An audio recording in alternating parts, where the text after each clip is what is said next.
ഇപ്പോഴും നിൽക്കുന്നത് ഈ ആമഴിഞ്ചൻ തോടിൻ്റെ സമീപത്തായിട്ടുള്ള നമ്മുടെ ഈ ഗൗരീശപട്ടം എന്ന് പറയുന്ന പ്രദേശത്ത് തന്നെയാണ്.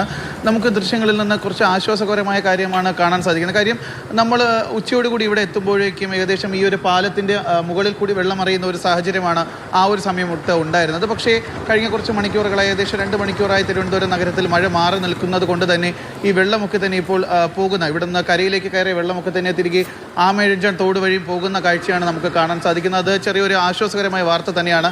പക്ഷേ ആശങ്കകൾക്കും ഇപ്പോൾ ഇത് വഴി തുറന്നിരിക്കുകയാണ്. കാര്യമെന്ന് പറയുമ്പോൾ ഇന്ന് ഉച്ചയ്ക്ക് ശേഷം പെയ്ത വെറും മണിക്കൂറുകൾ 2-3 മണിക്കൂറുകൾ മാത്രം പെയ്ത ഒരു മഴയിലാണ് ഇത്തരത്തിൽ ആമഴിഞ്ചൻ തോട് വലിയ രീതിയിൽ തന്നെ നിറയുകയും കരകവിഞ്ഞ് ഒഴുകുകയും ചെയ്തത്. ഈ ഒരു പ്രദേശത്ത്, ഈ ഒരു ഗൗരീശപട്ടം എന്ന് പറയുന്ന ഒരു പ്രദേശത്ത് മാത്രം ഏകദേശം 300ഓളം വീടുകളിലാണ് വെള്ളം കയറി ഇവിടെ നിന്ന് ആളുകളെയൊക്കെ തന്നെ മാറ്റിപ്പാർപ്പിക്കേണ്ട ഒരു സാഹചര്യം വന്നിരിക്കുന്നത്.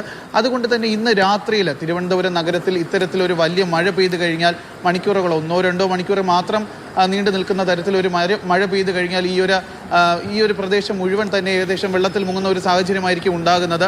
അതുകൊണ്ട് തന്നെ ഇന്നത്തെ രാത്രി എന്ന് പറയുന്നത് തിരുവനന്തപുരം നഗരത്തെ സംബന്ധിച്ചിടത്തോളം അതീവ നിർണായകം തന്നെയാണ്. ഇനിയൊരു മഴ ഉണ്ടാവരുത് എന്നാണ് എല്ലാവരും ആഗ്രഹിക്കുന്നത്. പക്ഷേ ഇപ്പോഴും അതായത് നമ്മൾ ഈ ഒരു ലൈവിൻ്റെ ഇടയ്ക്ക് തന്നെ ഇപ്പോൾ വീണ്ടും മഴ ചെറിയ രീതിയിൽ ആരംഭിച്ചിട്ടുണ്ട്. അത് ആശങ്കകൾക്ക് വകവയ്ക്കുന്നതാണ്. കാര്യം സമീപത്ത് നിരവധി വീടുകളുണ്ട്. ഇപ്പോൾ ഗൗരീശപട്ടത്ത് ജീവൻ നിൽക്കുന്ന സ്ഥലത്ത് അതിന്റെ സമീപത്ത് നിരവധി വീടുകളുണ്ടല്ലോ. ആ വീടുകളിൽ നേരത്തെ വെള്ളം കയറുന്നതിന്റെ ഒരു ഭീതിയൊക്കെ അവിടുത്തെ നാട്ടുകാർ പങ്കുവയ്ക്കുന്നുണ്ടായിരുന്നു.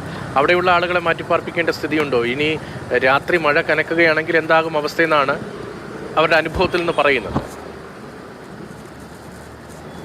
രതീഷ്, ഈ ആമഴിഞ്ചൻ തോടിൻ്റെ സമീപത്ത് ഈ ഗൗരീശപട്ടം എന്ന് പറയുന്ന ഭാഗത്ത് മാത്രമാണ് ഉച്ചയോടുകൂടി വെള്ളം വലിയ രീതിയിൽ കയറിയത്. ഇവിടെ കോർപ്പറേഷൻ ഡെപ്യൂട്ടി മേയറൊക്കെ തന്നെ ഇവിടെ ഈ ഒരു പ്രദേശത്തേക്ക് എത്തുകയും ഇവിടെയുള്ള ആളുകളെയൊക്കെ തന്നെ അപ്പോൾ തന്നെ സമീപത്തുള്ള ഒരു സ്കൂളിലേക്ക് മാറ്റാൻ വേണ്ടിയിട്ടുള്ള ക്രമീകരണങ്ങളൊക്കെ അവർ ചെയ്തു കഴിഞ്ഞിരുന്നു.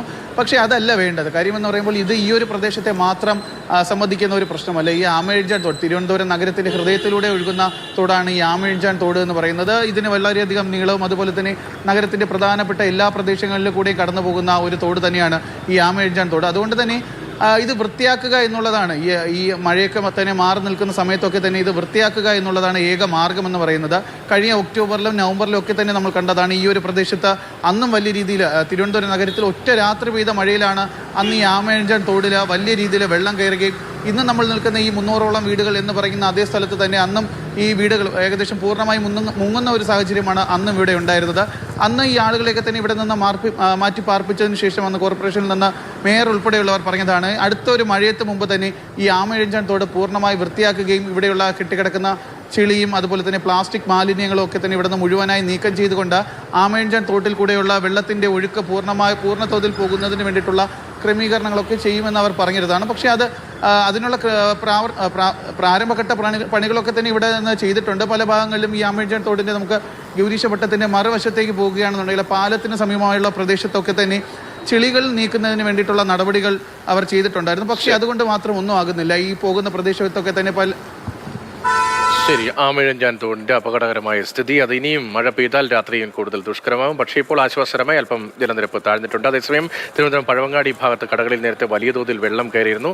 അവിടെയും വെള്ളം അല്പം ഇറങ്ങി തുടങ്ങിയിട്ടുണ്ട് എന്ന് സ്റ്റെഫിൻ റിപ്പോർട്ട് ചെയ്യുന്നുമുണ്ട്. സ്റ്റെഫിന്റെ ആ റിപ്പോർട്ടിലേക്ക് കൂടി. മണിക്കൂറുകൾ മഴ തകർത്ത് പെയ്തതോടുകൂടി തിരുവനന്തപുരം നഗരത്തിന്റെ പല ഭാഗങ്ങളും വെള്ളത്തിനടിയിലായിരുന്നു. ഈ നിൽക്കുന്ന പഴവങ്ങാടി പ്രദേശത്ത് വലിയ തോതിലുള്ള വെള്ളക്കെട്ടായിരുന്നു വൈകിട്ട് അനുഭവപ്പെട്ടത്.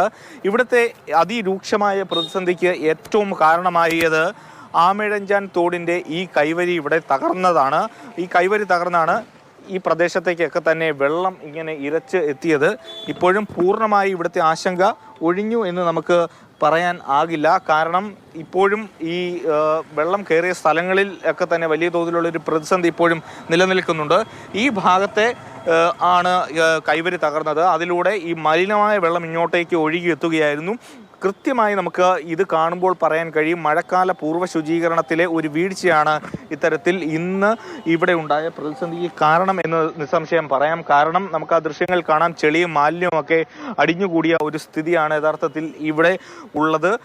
അതുകൊണ്ടാണ് ഇത്തരത്തിൽ വലിയ തോതിലുള്ള ഒരു അതിരൂക്ഷമായ ഒരു പ്രതിസന്ധി. ഈ കാറിൻ്റെ ഏതാണ്ട് ഈ ഭാഗം വരെ വെള്ളത്തിൽ മൂടി നിൽക്കുകയായിരുന്നു. ആ നമ്പർ പ്ലേറ്റിൻ്റെ ആ ഭാഗം വരെ വെള്ളത്തിൽ മൂടി നിൽക്കുകയായിരുന്നു. അതിൻ്റെ ഇവിടെയൊക്കെ തന്നെ വെള്ളം ഇങ്ങനെ ഉണ്ടായിരുന്നു. അതുകൊണ്ട് തന്നെ ഈ കാറൊക്കെ ഇനി സ്റ്റാർട്ടാക്കുന്നതും അത്രത്തോളം സുരക്ഷിതമല്ല. വാഹനം ഇവിടെ നിന്നും റിക്കവറി വാഹനം ഉപയോഗിച്ച് കൊണ്ടുപോകാൻ മാത്രമേ കഴിയുള്ളൂ. ഈ കടയ്ക്കുള്ളിലേക്കൊക്കെ, ലോട്ടറി കടയാണ്, അതിൻ്റെ ഉള്ളിലേക്കൊക്കെ വെള്ളം എത്തിയിരുന്നു. ഇപ്പോൾ എല്ലാം വൃത്തിയാക്കിയല്ലേ? എല്ലാം വൃത്തിയാക്കി. സാധാരണ എപ്പോഴും വെള്ളം കയറുന്നുണ്ടോ ഇവിടെ? എപ്പോഴും വെള്ളം കയറും. എപ്പോഴും ഇങ്ങനെ കയറുന്നത് നിങ്ങൾക്കൊരു ബുദ്ധിമുട്ടാവുന്നു? എന്നാ ചെയ്യാം, വരും. മഴ വെച്ചാലും വെള്ളം ഇവിടെ വരും. ഇപ്പം എന്തായാലും തറയൊക്കെ വൃത്തിയാക്കിയിട്ടുണ്ട്. എന്നാലും നേരിയ തോതിൽ ചെളിയൊക്കെ ഇങ്ങനെ അടിഞ്ഞു മൂടി കിടക്കുന്ന ഒരു സ്ഥിതിയാണുള്ളത്. ഇത് പഴവങ്ങാടിയിൽ നിന്നും തമ്പാനൂർ റെയിൽവേ സ്റ്റേഷൻ ഭാഗത്തേക്ക് പോകുന്ന സ്ഥലത്തെ കാഴ്ചയാണ്. ഇപ്പോൾ ഏതായാലും കടയിൽ നിന്നൊക്കെ വെള്ളം ഇറങ്ങി തുടങ്ങി. റോഡിലൊന്നും തന്നെ വെള്ളമില്ല. ഈ തോടാണ് യഥാർത്ഥത്തിൽ ഇവിടെ ഒരു പ്രതിസന്ധിക്ക് കാരണം. ഇത് കൃത്യമായ തോതിൽ ഇതിൻ്റെ ഒരു പുനരുദ്ധാരണം നടത്താൻ കഴിഞ്ഞിരുന്നുവെങ്കിൽ, അല്ലെങ്കിൽ മഴക്കാല പൂർവ്വ ശുചീകരണം നടത്തിയിരുന്നുവെങ്കിൽ ഈ പ്രതിസന്ധി ഒന്നും തന്നെ ഉണ്ടാകുമായിരുന്നില്ല. ഇപ്പോഴും നമുക്ക് കാണാൻ കഴിയും മാലിന്യമൊക്കെ ഒരു ഭാഗത്ത് അടിഞ്ഞു കൂടിയ ഒരു നിലയിൽ ആണ് ഉള്ളത്. ഏതായാലും ആശ്വാസമായി എന്ന് പറയാൻ കഴിയില്ല. കാരണം വരുന്ന മണിക്കൂറുകളിൽ മഴ കൂടുതൽ ശക്തമാകുമെന്നുള്ളതാണ് കാലാവസ്ഥാ പ്രവചനം. അതുകൊണ്ട് തന്നെ അതിജാഗ്രത തിരുവനന്തപുരം നഗരത്തെ സംബന്ധിച്ചിടത്തോളം അത്യാവശ്യമാണ്.